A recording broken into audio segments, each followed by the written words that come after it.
Hello everyone, welcome back to my channel. My name is Jordan and today we're going to be reviewing Siege and Storm by Leigh Bardugo. If you missed my review of Shadow and Bone, I will link it down in the description below and in the cards, so feel free to check that out. So I will split this up into two sections as usual. I'll do a short non-spoiler section where I just give my overall thoughts, and then we're going to dive into a more spoilery discussion where I get into the nitty-gritty of why I feel the way that I do. But with that out of the way, let's just dive into the video. While I wanted to like this book more than the first, I just couldn't for a multitude of reasons. This book starts a few weeks after Mal and Alina escape the Shadow Fold, and they're now living their new lives in Cofton, trying to save up money to basically disappear. Unfortunately, they find out that the Darkling did not die in the Shadow Fold, and he finds them and captures them. Honestly, I'm not entirely sure where to stop with this synopsis because so much happens in the first act of this book. So I feel like here is where I'm going to stop, but that's one of the main problems with this story. So much happens in the first act. We get introduced to new concepts and settings and characters all at breakneck speed, and because of that it feels very rushed and underdeveloped. And then it stagnates in the second act, and it just overall had so many pacing issues. It's strange too because a lot happened in the first act, but at the same time it doesn't feel like much was accomplished over the span of the book. One of the characters we get introduced to in this book is Nikolai, and he is great. He is kind of what the Darkling was to me in the first book, someone who is nuanced and intriguing and really inspires me to keep turning the pages because there wasn't a ton in this book that made me want to do that. And okay, so this is going to be a bit controversial from what I can tell from the comments I received on the previous video, but I like Mal. I really enjoy him. I didn't often agree with his choices, but I understood him. And that brings me to Alina. I disliked her character even more in this book, and I think that's because I just found it even more confusing than in the first one, but I'm going to get more into that in the spoiler discussion of this video. The writing of this book, as with the first one, was good. It wasn't great, it didn't really grip me, but it wasn't offensive or anything, it was just fine. What I will say though is I discovered in this book that I don't really love the way that Leigh Bardugo writes action. It's very clear, but it isn't necessarily very sensory, and because of that it kind of guts the stakes of the action sequences. I do really like this world though, and I've been told by many people in the comment section of the last video that it is not a good representation of Imperial Russia or Russian culture, and that sucks. But because I don't know much about Imperial Russia, I didn't think it ruined my reading experience, and I really like the expansiveness of the rest of the world in this story. I love the magic system, and I really think that there's the potential for a really, really interesting finale from all the setup created by this expansive world. I really hope that the other societies in this world play a larger role in the finale of the series. So overall, I didn't hate it, but I didn't really like it either. There are very few characters that I really enjoy in the story, and despite enjoying the world, there was too many issues with pacing and plot for me to really get into the story. So I wouldn't really recommend it, and even if the final book blows me away, I'm not sure that it will be worth it to get through the first two books. So I guess we'll have to see how the third one is for me to really speak on that, but I wouldn't recommend this book. But with that out of the way, let's just jump into the spoiler section. So if you haven't read this book and want to, now is your time to leave. Thank you for joining us. Okay, so one of the bigger issues, as I said, with this book is the pacing. It is so all over the place. In the first 5 or 6 chapters, we are introduced to so much. We're reintroduced to Mal and Alina, and we find out where they've been, as well as their goals, where they're currently living in Cofton, and some of their daily life. And then we're introduced to the fact that the Darkling did in fact not die in the fold, and he comes and he kidnaps them. Then we find out that the Darkling basically has found this insane new ability to create shadow monsters, and then we are introduced to Stormhund, who is this captain of this boat, and the Darkling is taking Alina and Mal on the boat because we find out that there is more than one of Morozov's amplifiers, and they basically find the amplifier no problem in like a week, and then Stormhund and his crew betray the Darkling, and they take Mal and Alina kills, no problem, the second of Morozov's amplifiers and becomes more powerful, and we also get introduced to more of Stormhund's crew, and then they go back to Ravka, and we find out that Stormhund is actually Nikolai, the Prince of Ravka, the younger son of the King and Queen. That is a lot that happens in only, I think, 6 chapters of this book. It's ridiculous, and because of that, none of it feels developed or... it almost doesn't even register because so much is happening so quickly. It's really only once we get back to the little palace that we get a chance to breathe and process all that's going on in this book. It's here that I think the story really finds some of its footing, because there's a lot more character development and drama and politics, and that is, I guess, kind of what interests me, and I know that that's a bit of a personal bias, but I think just because of the pacing of the first act, it's really here that the story becomes grounded. It's also kind of where the story stagnates though. I think because I don't particularly care for Alina, it becomes a little bit dull and tedious after a while spent at the little palace because so much of it is just in her head. Then we get to the climax, and honestly, I enjoyed the climax for the most part. I thought that it was high stakes and there was a lot of death and betrayal and drama and action, and I loved it. I love a lot of death in books. I think that that is pretty fun, and there's a lot of death and intensity in the climax of the story.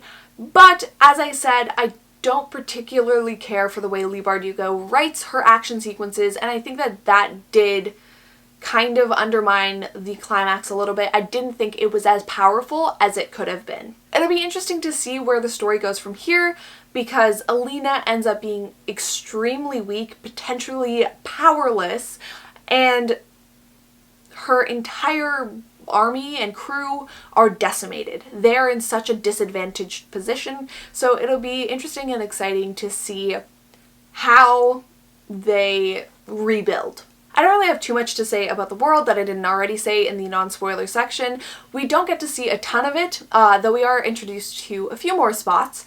Most of the book is spent in the Little Palace and in Ravka though, so it didn't really expand too much on the world we already knew from the first book. That being said, I enjoyed it, and I did enjoy the magic system as I mentioned. But that's really all I have to say about that. But finally, let's talk about the characters. Let's kick this off with Tamar and Toya. They are twins that work for Stormhund at the beginning of the book and then become Alina's personal guard. And I liked them. I thought they were likable, but I don't think their characters were used to their full potential. I don't feel like I know them super well, which is probably why the twist at the end where they turn out to be members of the Sun Summoners cult, why that landed, but I still feel like I would have liked to know them more, which hopefully we'll get to in the final installment of this series.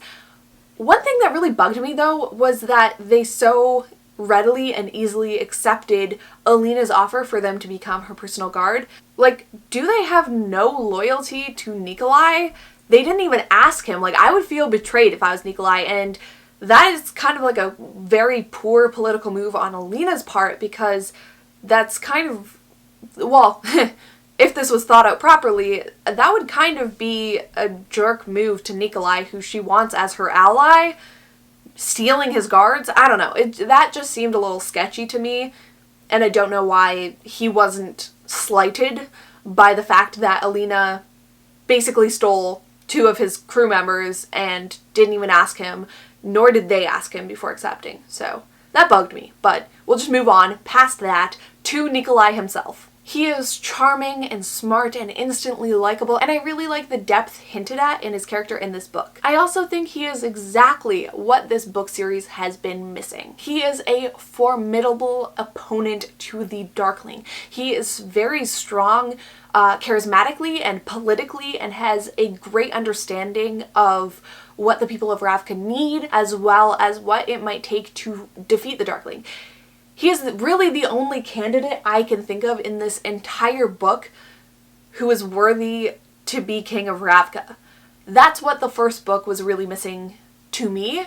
Even if Alina had defeated the Darkling in the first book, there really would be not a lot of hope for Ravka regardless of whether the Shadowhold stood or not, because the king and queen are incompetent as rulers and their sons are painted as that in the first book as well. On top of that, there aren't really any Grisha who are painted as likable or as strong leadership material, and Alina would not make a good ruler in the first book, nor would she in this book, where she is thrust into a leadership position. She's constantly doubting herself, she doesn't seem to have a mind for politics, and she's just incredibly unhappy. So it leads me to believe that Alina would not make a good ruler of Ravka, and therefore there was not a lot of hope in the first book.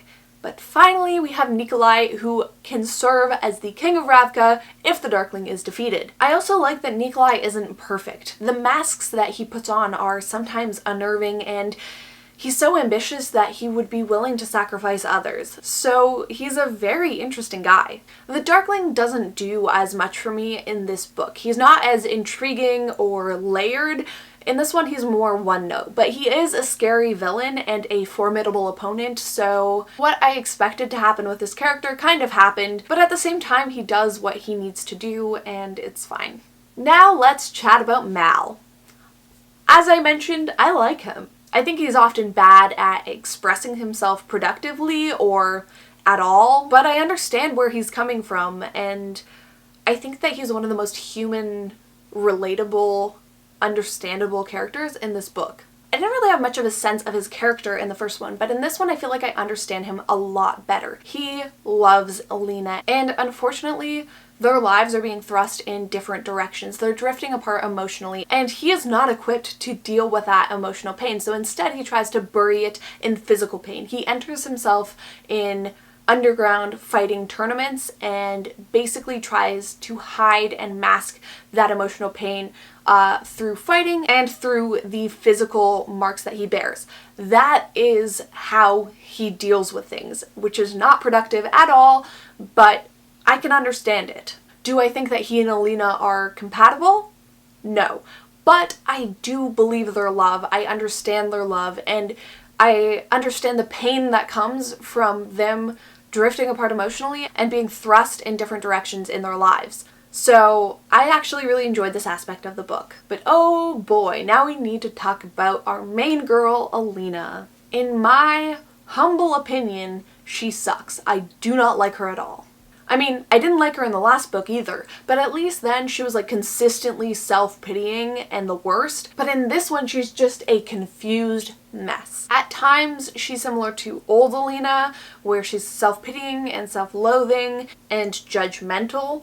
But then at times, she's, especially in her dialogue, this great commander and this, strong leader, but it only exists in her dialogue, and her self-narration doesn't really match that. She also hates her position and the responsibilities thrust on her. She's very unhappy, and that makes it hard to exist in her headspace. I don't like reading her character in first person because she's not very motivated to make changes in her life or to pursue her happiness with Mal or with any other thing. She's constantly burdening herself with more responsibilities despite it making her more unhappy. And I get that to an extent. I understand there's a lot of pressure and responsibilities being thrust on her, but she's not relying on anyone but herself. And her isolating herself for no reason that I can tell is something that I just find really hard to read, because she's just constantly so down and so sad and stressed, and none of it's very enjoyable.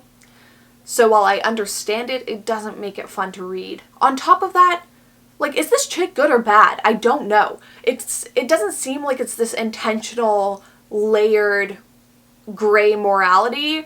It just seems like there's no natural progression to her character, and her character just kind of always seems like in this weird, confused state between the two without me ever getting a sense of what her morals are and kind of where she's at. So it makes it hard for me to root for her and understand her as a character because I don't think she knows who she is, and it almost seems like the author doesn't know who she is. So it was just hard for me to get behind her. I think that's it for my thoughts on Siege and Storm. I hope you enjoyed this video. If you have read this book, I'd love to hear your thoughts about it in the comment section down below. Please tell me why I'm wrong about Mal. Just destroy me, why don't you? Thank you so much for watching. Please consider subscribing to my channel and giving this video a thumbs up. And I think that's all I have to say. So thank you for tuning in, and I will see you next time.